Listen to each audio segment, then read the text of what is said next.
वरुड शहराच्या परिसरात येत असलेल्या गणेशपूर, उराड, लिंगा, जामटी, एकदरा, ढगा व मध्य प्रदेशात मोठ्या प्रमाणात 21 सप्टेंबरच्या दुपारी 2 वाजताच्या दरम्यान आलेल्या वादळी पावसामुळे परिसरातील नदी नाल्यांना मोठा पूर येऊन दुफडी भरून हे नदी नाले वाहू लागले। त्यामुळे जनजीवन विस्कळीत झाले आहे।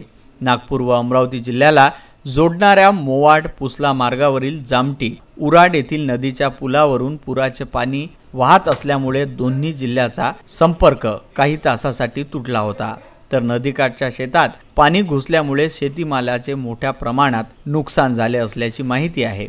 तसेच गिरीश कराळे, माजी शिक्षण व बांधकाम सभापती, जिल्हा परिषद अमरावती यांना सुद्धा पुराच्या पाण्याचा सामना करावा लागला असून 2 ते 3 तास ते पुसला मोवाडच्या मधात पुरामुळे अटकले असल्याची माहिती सूत्रांनी दिली। शेकडो शेतकऱ्यांच्या शेतात पाणी शिरल्यामुळे त्या शेतकऱ्यांचे लाखो रुपयाचे नुकसान झाल्याची प्राथमिक माहिती व्हिसेन न्यूजला मिळाली आहे। वरुडवरून व्हिसेन न्यूज करिता निलेश लोणकर यांचा हा वृत्तांत।